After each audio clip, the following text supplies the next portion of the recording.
Hey guys, welcome to another commentary video. This time it's going to be the Mists of Tirna Scithe in the second week of Season 1 in the War Within. I thought this run was pretty good, and you get to see the new Saltath affix, which is, in my opinion, a lot easier than the last one, because you just have to use a bit of movement to soak the orbs, and you don't have to think about holding your stops, just in case the CCable orbs spawn. So let's get into it. Going into this, we knew that the Mist is considered one of the easier keys, and I still think that's probably true. The fortified ads can be a bit challenging here at the very start and in the maze, but as long as you know what to look out for, I think you're good. As you can see, I use my Blessing of Protection there, kind of a bit prematurely actually, but it's to clear the bleeds, which these spite claws will inflict sometimes. They basically leap onto a target and inflict a bleed, and it can stack multiple times. So my advice would usually be to wait until maybe someone gets 2 or 3 or 4 or 5 stacks and then use your Blessing. Because that bleed will really hit hard. Also, as a Paladin, you can't cure curses, so these curses are just gonna be...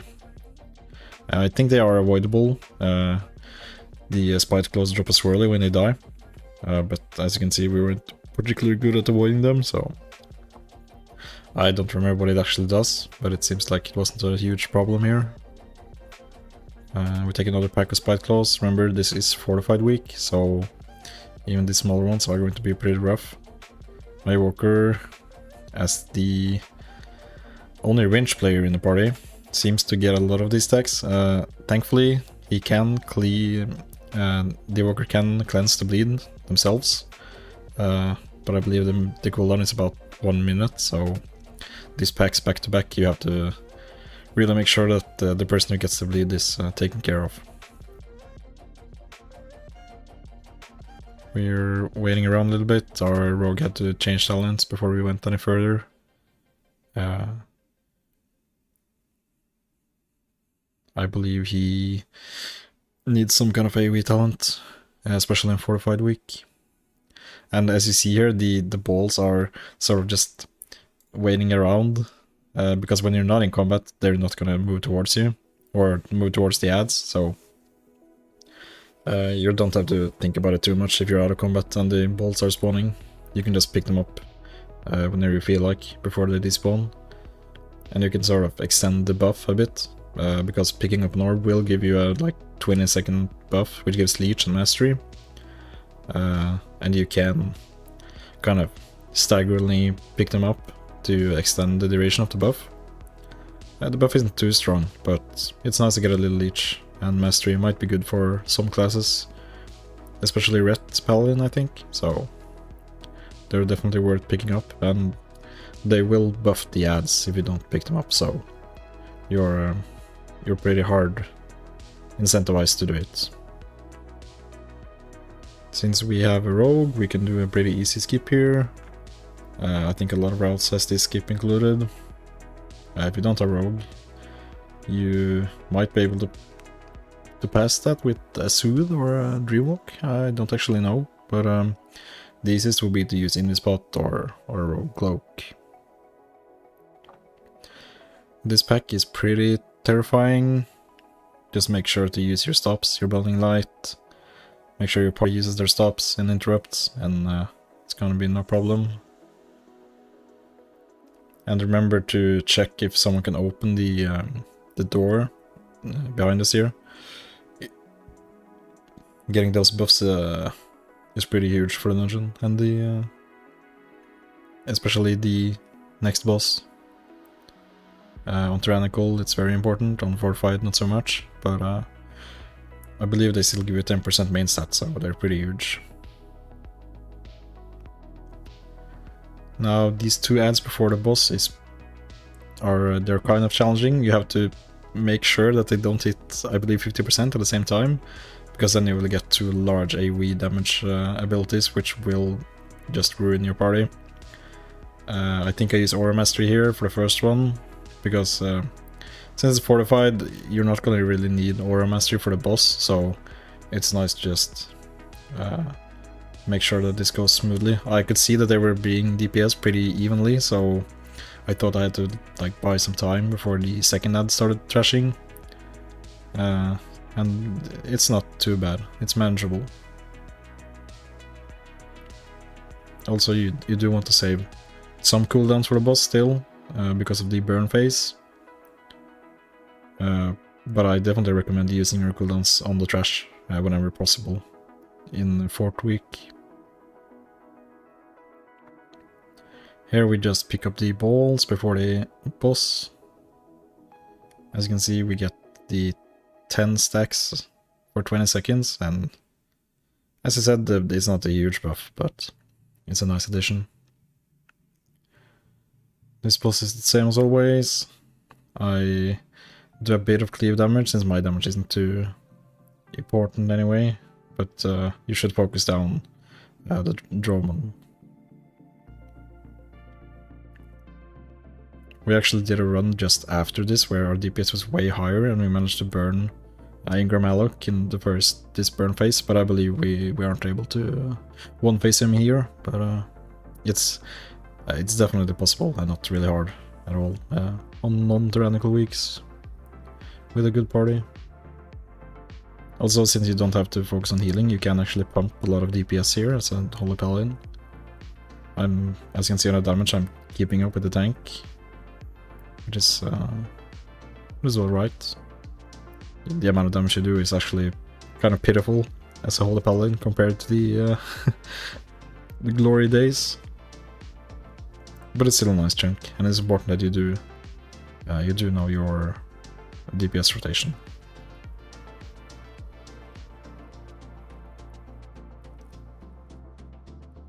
So no trouble here. Now we move into the maze section of the dungeon. And the trick is to mark the miscaller, and you can see at least the first 2 paths she's going to take. Do note that the ads here are sort of hard. Not these especially, but further in the maze. There are a lot of casts and debuffs and dots and really displacements and ground effects. So be a bit on your toes when doing the maze. Ideally, and usually, the healer is the one who does the maze, but as a Holy Paladin, it doesn't feel too good to do it, because you have to stay in melee to be an effective healer. So it's a bit depending on your group, but thankfully here we have the Evoker, which is... he knows the maze pretty well, so we just let him do it, but it's a collaborative effort, so everyone should at least pay attention to where we should be going. It's important to use your interrupts here. And as you may have noted, I used my Blessing of Protection again just to clear a bleed. Certain ads here have a pretty strong bleed, which is definitely worth to just remove. If it's on yourself, just use the one shield. If it's on an ally, use Bop. If not, you can just heal through it, but in some of these sections there are going to be a lot of there's a lot of damage going through, so it's just easier to just remove one problem, or like one person you have to spot heal, so you can focus more on healing the entire party. Also, your tank will be kind of bursted here. I believe if my tank wasn't a monk, I think this would be a bit more heavy or healing intense on the tank. Blessing of Protection does have a 5-minute cooldown, so sometimes you just have to bear through it and heal the bleed debuff.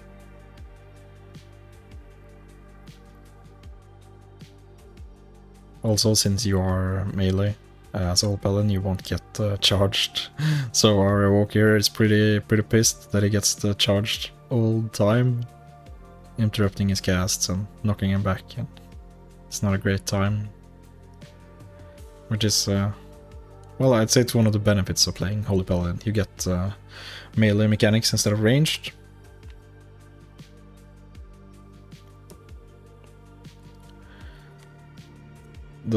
Usually when you go through the maze, the sections with a large ad, I've almost always felt was way easier than the sections with multiple ads.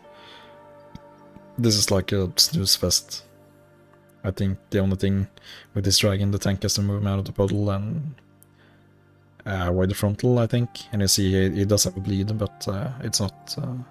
it's pretty easy to heal. It's definitely not as strong as... or, no, actually, my bad, it's not a bleed, it's an armor shred, I believe. So pulling these with the armor shred might not have been very, very smart, but... again, Monk can thankfully just...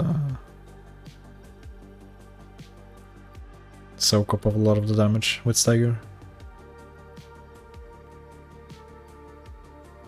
And there seems to be some poisons going out there. I usually just immediately cleanse if there's only one person who gets it.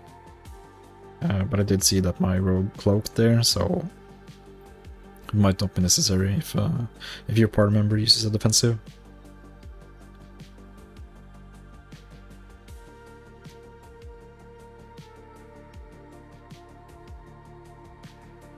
So we get a pretty nice extension of the orb buff, as I mentioned earlier.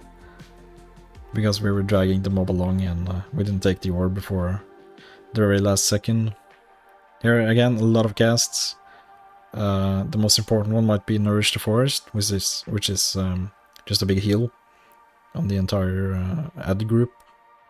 And you really don't want to go off, because it will extend the fight duration quite a bit.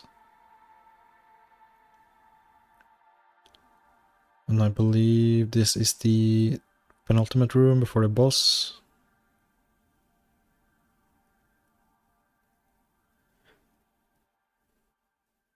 Again, same type of ads, a lot of casts, a lot of charges and overall damage, but definitely healable.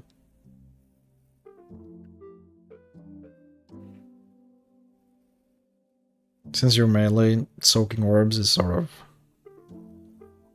optional.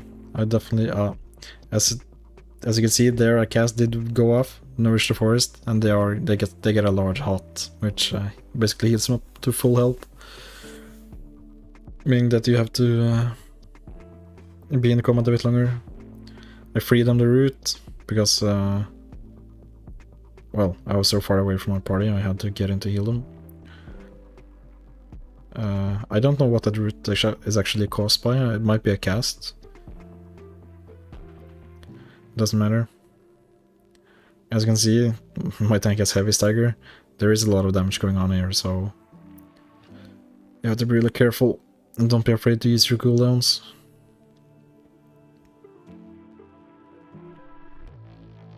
You should probably use Beacon or Virtue a bit more than I'm doing here. I see that I've become a bit more hesitant to use it because it does consume a lot of mana, but in dungeons I usually don't have a problem with mana. It really depends on how bad a pool is. But in this dungeon you have several options where you can sit down and take a sip. Especially after this boss, you can basically just you're basically all just waiting to jump down the waterfall, and that's a perfect time to take a drink. As a melee healer, you don't really have to do a lot in this fight. Dodge the snowballs. You do have to be a bit careful when the Vulpin comes out, the freeze tag, because sometimes it spawns in melee and it fixes you and you just immediately get exploded, basically, and frozen, I believe. And these snowballs are really important to dodge. I don't think they will one-shot you, but if you take more than one, you're definitely dead. So that's probably the most important part, to dodge. And as you see there, I believe he tanked 2 of them at once. I was kind of standing in between 2. Watch out for freeze tag. If that had fixated me, I might not have had the time to run away. Your Hodge is pretty good to take these Vulpins, but you should probably have someone else in your party do it primarily, as they have some longer CCs. like a Dreamwalk, Polymorph. You could spec Repentance, since the orb, or the CCable orb affix isn't here anymore. But overall, Blinding Light is just better, I believe. You can also use Blinding Light on the Vulpin. I think the duration is about 10 seconds, so it's pretty strong. The boss is basically just rinse and repeat.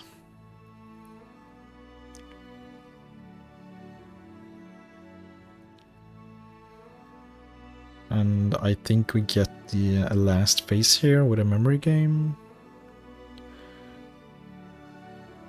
Just barely not being able to push the DPS. And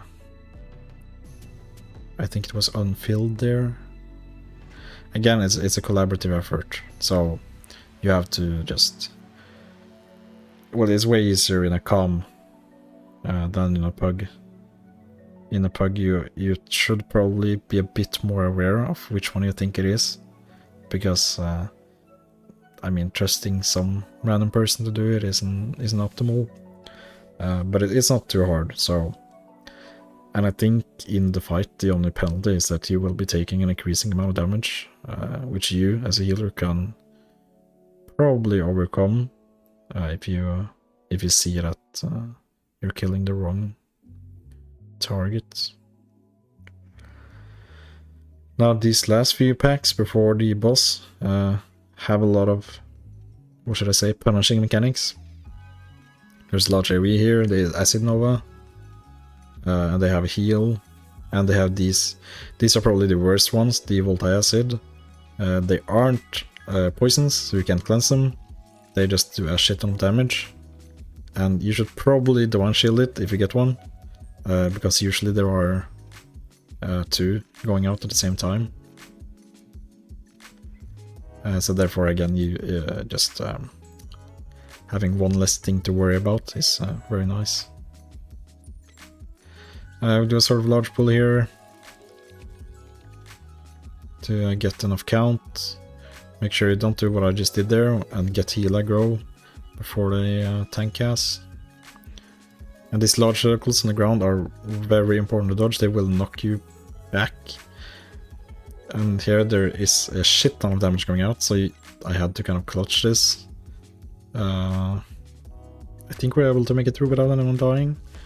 But with such a large pull, it's... and I see I used my Divine Shield there, so I just went into the circle and I wasn't knocked back, thankfully. With this amount of mobs, there are going to be a lot of swirlies, a lot of circles, a lot of damage.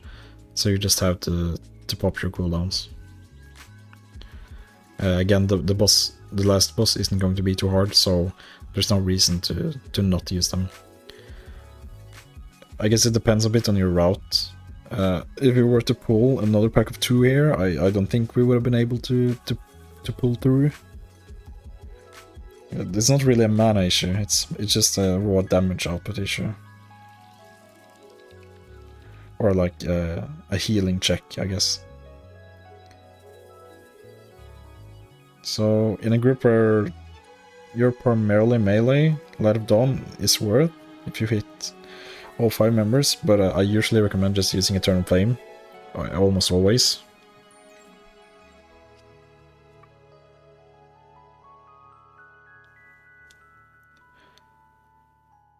I believe we take these 2 packs, yeah, separately, okay. Sometimes we pull them together because it's possible, but it will result in a pretty difficult pull, just like the first one. The volatile acids go out, and they just chunk your teammates like hell. Real bad.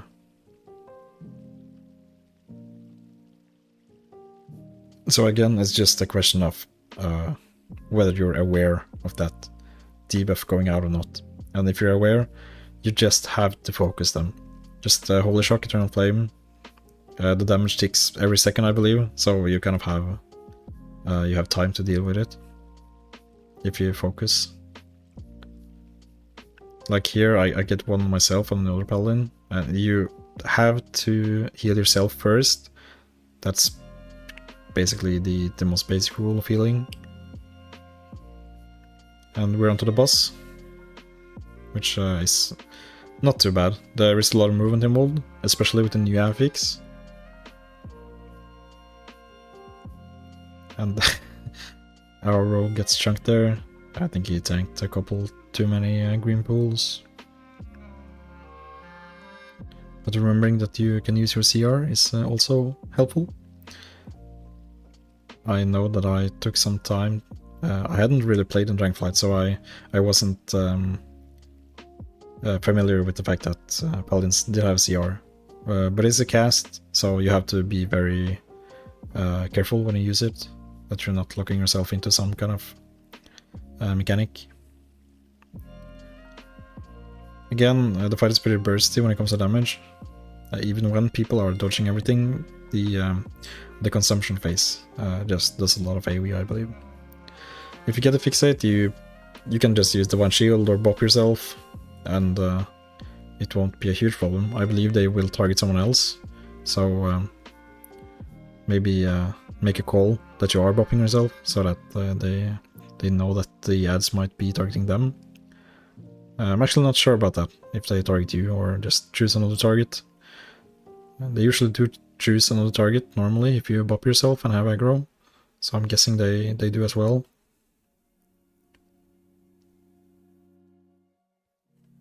So as long as you dodge it here, you're good.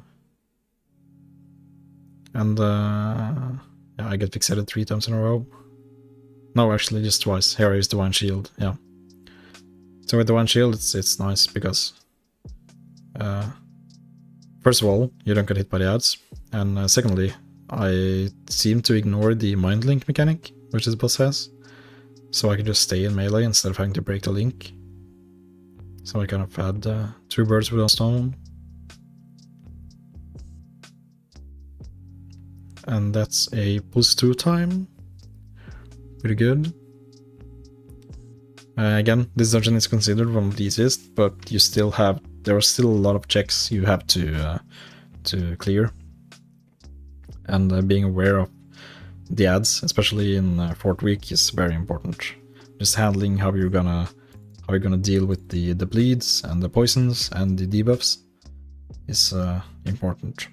But you have a lot of tools as a paladin to do it, since you can cleanse poisons and you can pop the bleeds. It's very nice. So again, thank you for watching, and I hope you liked the video, and I hope to see you next time. Bye bye.